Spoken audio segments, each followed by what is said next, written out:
안녕하세요. 오늘도 사연사롱을 찾아주셔서 감사합니다. 저는 결혼을 앞두고 있는 예비신부예요. 직장을 다니면서 결혼 준비를 하고 있어서 매일매일이 전쟁 같네요. 그래도 남편이 많이 도와주고 있어서 힘들지만 행복하게 결혼 준비를 하고 있어요. 얼마 전 양가 부모님의 한복과 양복을 맞춰드렸어요. 기분이 참 이상하더라고요. 엄마는 한복을 입어보시면서 눈물을 보이셨어요. 나는 아직도 우리 딸이 시집을 간다는 게 실감이 안 나. 엄마랑 조금만 더 같이 살면 안 될까? 그 말을 들으니 왠지 가슴이 짠했어요. 사실 저는 지금 이 순간 자체가 믿기지 않았거든요. 제 인생에 절대로 없을 거라고 단언했던 것들이니까요. 사랑, 결혼, 그리고 엄마, 아빠요. 제 어린 시절은 평탄하지 않았어요. 기억할 만한 예쁜 추억은 드물었죠. 사실 인간은 나쁜 걸 더 많이 기억한다고 하잖아요. 그 말대로라면 제게 행복했던 기억은 없다고 해도 과언이 아닐 거예요. 제가 가지고 있는 가장 오래된 기억 중 하나를 떠올려 보자면 그 기억은 저를 차가운 돌계단 아래 앉혀놓던 제 엄마의 모습이에요. 저의 생물학적 친엄마요. 저는 그날 친엄마 손에 버려졌어요. 지금의 제 엄마는 저를 낳지는 않았지만 친딸처럼 저를 아껴주시거든요. 저를 호적에도 올려주셨고요. 친엄마한테 버려지던 당시 저는 4살이었어요. 사실 4살이라고는 하지만 그때가 1월이었기 때문에 3살에서 벗어난 지 얼마 안 되는 나이였죠.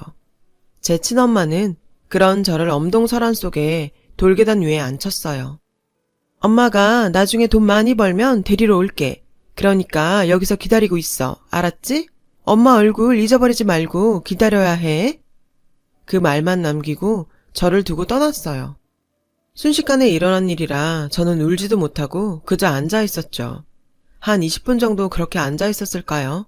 누군가 문을 열고 나왔어요. 목사님, 여기 왜 나이가 앉아 있어요? 친엄마가 저를 버리고 간 곳은 교회에서 운영하는 보육원이었어요. 저를 발견한 선생님은 저를 데리고 안으로 들어갔고 안채에 계시던 목사님이 나와 저를 살피셨어요. 그리고는 제 옷주머니 안에서 편지를 발견했죠. 친엄마가 남긴 편지였어요. 편지에는 돈 벌고 자리 잡으면 데리러 올게요. 이름은 희수예요. 라는 말과 함께 제 생일이 적혀 있었어요. 그렇게 저는 엄마와 헤어져서 보육원에서 살게 되었어요.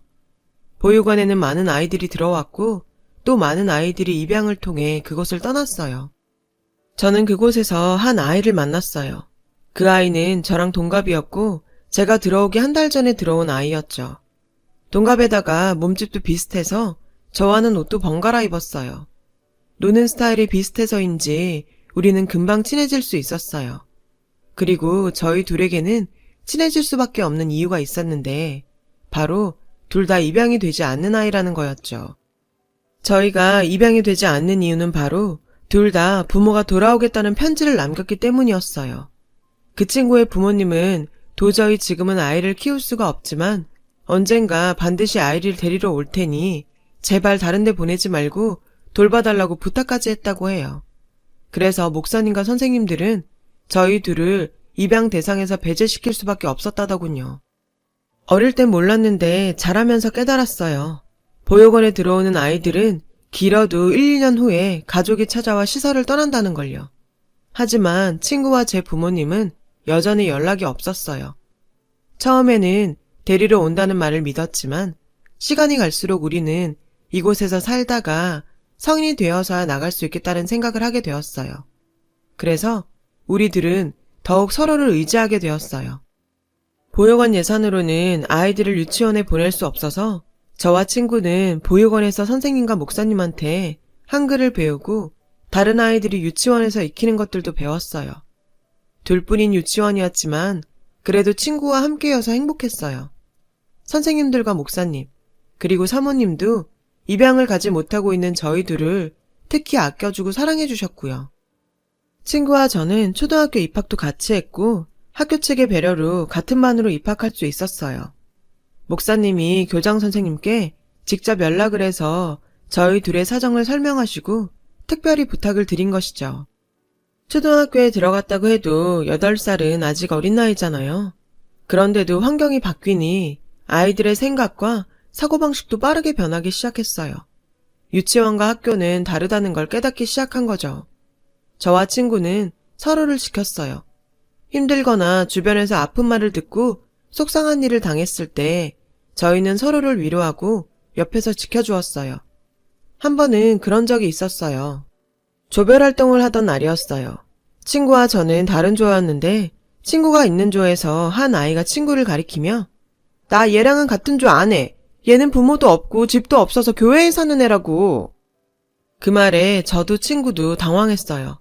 친구는 얼굴이 빨개지더니 이내 눈에서 눈물을 뚝뚝 떨어뜨리기 시작했어요. 하지만 당당하게 아니라고 할 수도 없었어요.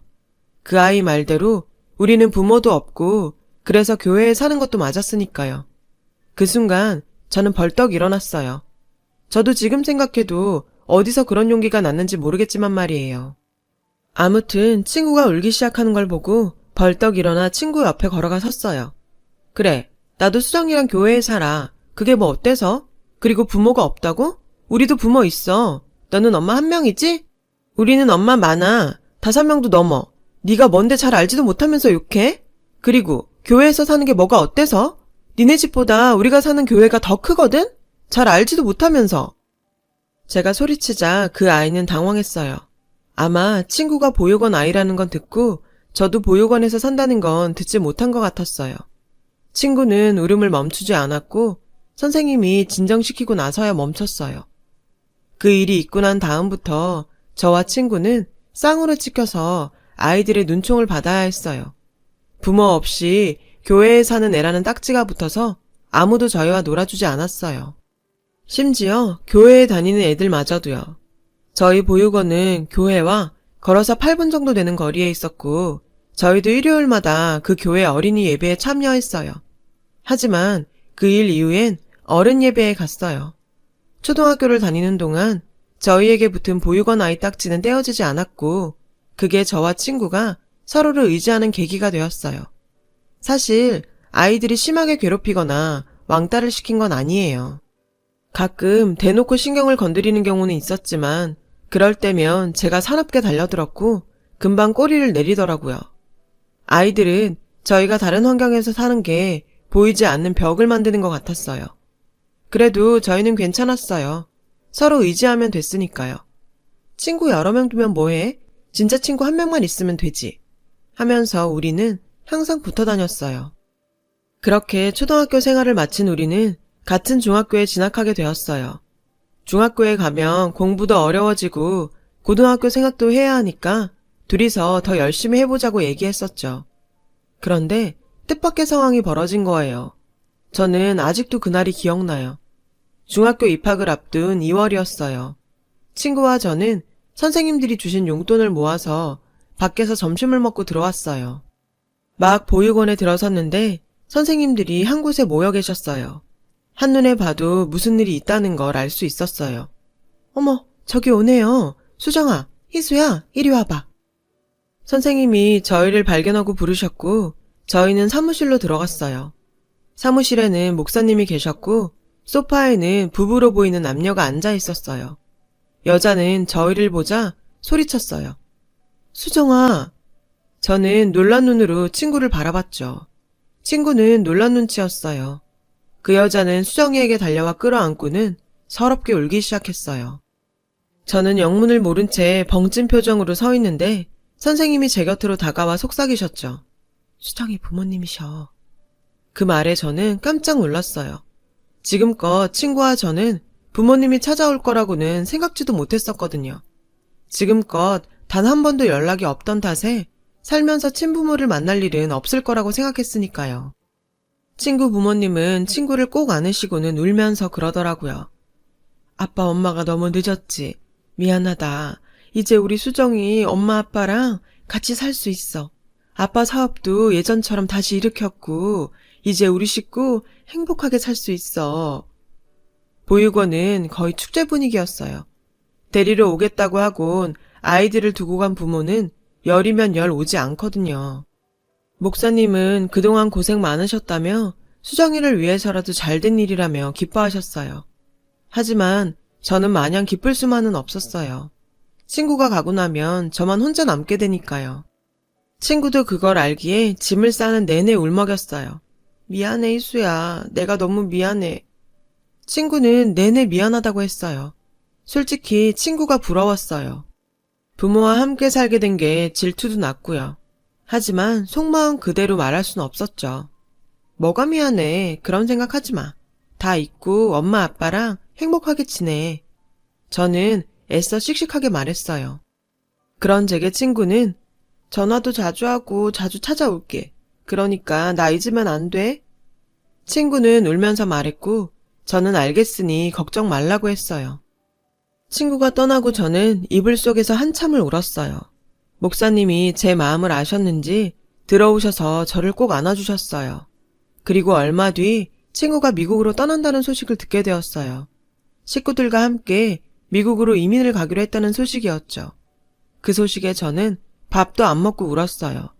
그런데 보육원 선생님들이 기적이라고 하던 일이 또 한 번 일어났어요. 바로 제 친엄마가 저를 찾아온 거예요.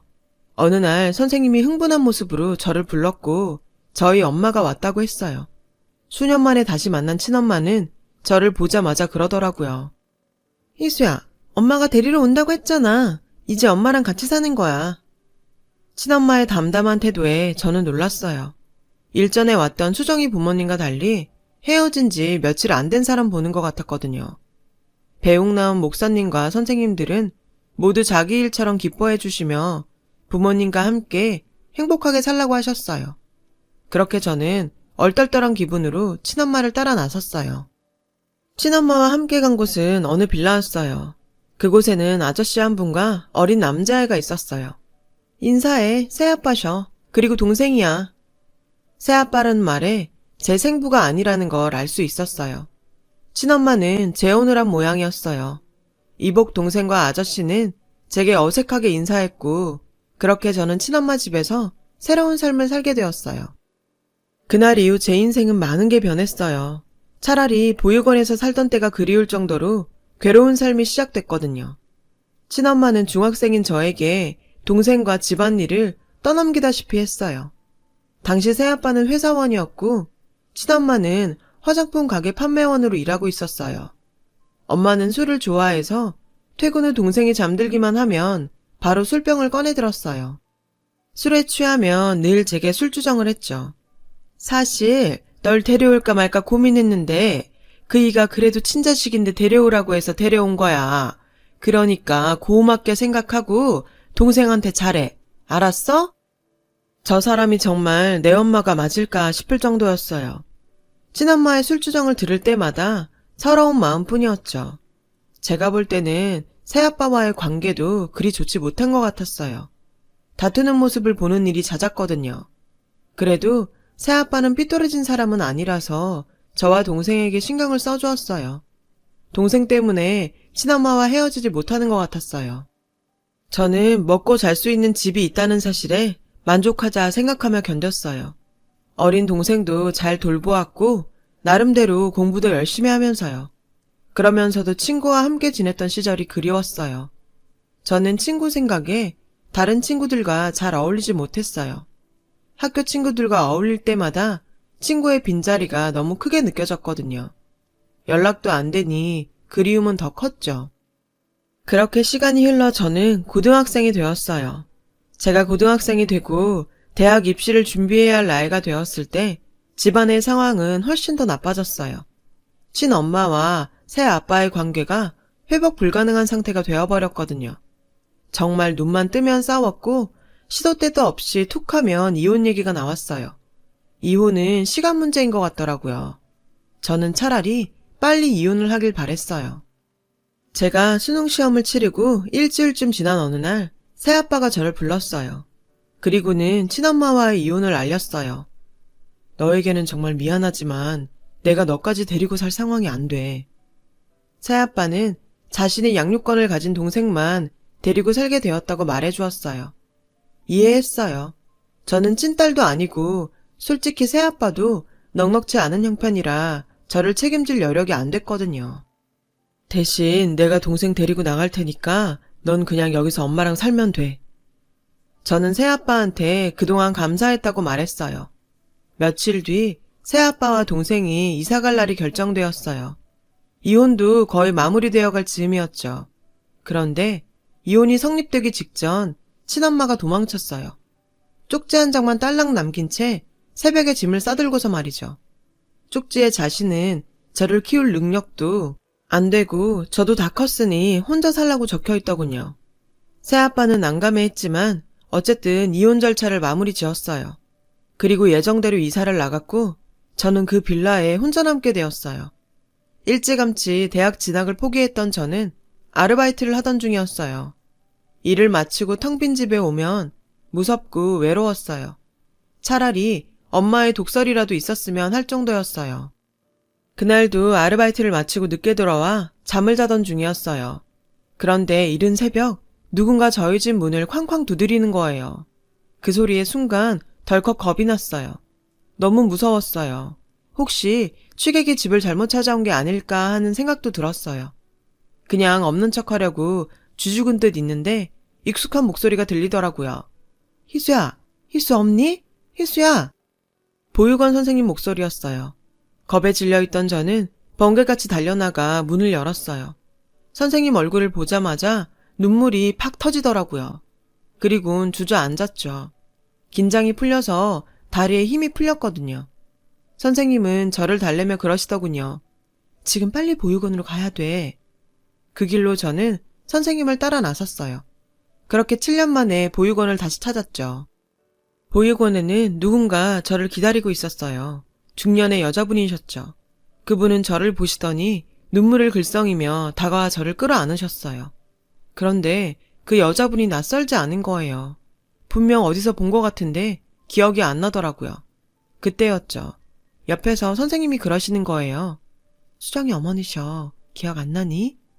저는 그제야 그분을 알아보았어요. 그런데 친구는 보이지 않았어요. 선생님은 저와 친구 어머니를 앉히고는 제 손을 꼭 잡고 말씀하셨어요. 희수야, 놀라지 말고 들어. 수정이가 죽었대. 너무나 기가 막힌 소식에 저는 머리를 한 대 맞은 듯한 기분이었어요. 친구의 어머니를 바라보자 울면서 고개를 끄덕이시더라고요. 교통사고였어. 라는 말을 하시면서요. 충격적인 소식에 저는 아무 말도 할 수 없었어요. 그저 눈물만 흐를 뿐이었죠. 친구 어머니는 저를 꼭 안아주셨어요. 그리고 저와 함께 흐느껴 우셨어요. 그 자리에 있던 선생님도 마찬가지였죠. 수정이가 항상 네 얘기를 했어. 너 아니었으면 못 버텼을 거라고. 수정이가 죽기 전에 남긴 말이 있어. 자기가 죽으면 희수 너를 찾아서 자기 대신에 딸처럼 키워달라더라. 수정이가 죽고 한동안 시리에 빠져 지내시던 수정이 부모님은 딸의 유언을 떠올리곤 저를 찾아오신 거였어요. 하지만 보육원 선생님을 통해 제가 엄마를 따라 보육원을 나갔다는 얘기를 들으시곤 일단 저를 만나서 수정이 부고를 전해주려고 저를 부르셨다고 하셨어요. 수정이 어머니는 제게 어떻게 지내냐고 물으셨고 저는 지금까지 있었던 일을 모두 말했어요. 고아나 다름없는 처지가 된 제 사정을 들으신 수정이 어머님은 제 손을 잡고는 그러셨어요. 나랑 같이 가자. 수정이 유언대로 내 딸이 되어서 우리랑 같이 살자. 저는 그 말을 듣고 집으로 돌아와서 며칠을 고민했어요. 아무리 친구 유언이라지만 엄연히 저와는 남남인데 그분들의 딸이 된다니 너무 염치 없는 일인 것 같았어요. 내 부모한테 버림받고 남의 부모랑 산다는 것도 말이 안 되는 것 같았고요. 게다가 친구가 죽자마자 친구 자리를 뺏는 것 같아서 더더욱 따라가겠다는 말을 꺼낼 수 없었죠. 그러면서도 한편으로는 눈 딱 감고 따라갈까 하는 생각도 했어요. 솔직히 세상에 혼자 떨어진 것처럼 큰 집에 덩그러니 혼자 사는 것도 너무 무섭고 외로웠거든요. 두 가지 생각이 다 들었죠. 하지만 친구 어머니는 저를 포기하지 않으셨어요. 틈날 때마다 찾아와서 저를 설득하셨어요. 나보다 수정이에 대한 기억을 더 많이 갖고 있는 사람이 희수 너야. 우리 서로 수정이를 기억하면서 앞으로 남은 인생 엄마랑 딸로 서로 아끼면서 살자. 수정이 목까지 그렇게 살자고. 딸 잃은 친구 엄마의 애처로운 모습에 저는 조금씩 흔들리기 시작했어요. 결국 저는 친구 부모님의 딸로 입양되는 것에 동의했어요. 그리고 수정이 어머니를 따라 미국으로 가게 되었어요. 친구 아버지도 저를 무척 반겨주셨어요. 우리 딸 희수 어서 와. 저를 끌어안으시고는 많이 우셨어요. 그 말을 듣고 저도 많이 울었어요. 그날 저는 친구가 쓰던 방에서 친구의 옷가지와 물건들, 그리고 큰 상자에 소중히 보관되어 있는 저와 친구의 사진과 추억이 담긴 물건들을 보고 밤새도록 울었어요. 처음에는 친구 부모님을 엄마 아빠라고 부르는 게 어색했어요. 하지만 두 분은 제가 편해질 때까지 기다려주셨죠. 그런 두 분 덕분에 저는 낯선 미국 생활에 조금씩 적응을 하게 되었고 더 이상 부모 없는 서름을 겪지 않아도 되었어요. 집에 오고 1년이 조금 안 돼서 저는 처음으로 엄마 아빠라고 부르게 되었어요. 두 분은 울먹이며 저를 안아주시더군요. 저는 뒤늦게 미국에서 대학을 나왔고 남편도 미국에서 만났어요. 남편은 유학생이었어요. 그래서 우리는 결혼식을 2번 하기로 했어요. 한국에서는 가족들과 하고 미국에서는 미국 친구들과 하기로 했어요. 한국에 들어왔을 때 보육원에 청첩장을 드리려고 들렀는데 선생님께서 그러시더라고요. 희수야, 너 미국 가고 너희 엄마한테 연락이 왔었어. 친엄마는 저를 다시 찾고 싶다고 했다더군요. 저는 친엄마한테 돌아갈 마음도 만날 마음도 없었어요. 소중했던 친구가 떠나며 남긴 선물 같은 가족들 덕분에 저는 지금 행복한 나날을 보내고 있어요. 그래서 친구한테 고맙고 미안해요. 이 모든 게 친구가 누려야 했던 거니까요. 제가 가장 외로웠던 시절 제 유일한 친구이자 가족이었던 친구를 저는 절대로 잊을 수 없을 거예요. 그래서 부모님께 더 잘해야겠다는 생각을 해요. 친구 대신 친구가 못다한 효도까지 다 하려고요. 그래야 제 마음이 조금은 가벼워질 것 같거든요. 부모님의 큰 사랑을 다시 한번 느낍니다. 지금까지 제 사연을 들어주셔서 감사드려요. 여러분, 사연 댓글에 응원과 현명한 조언 부탁드려요. 좋아요와 구독은 저에게 큰 힘이 됩니다. 오늘도 좋은 일 가득하세요.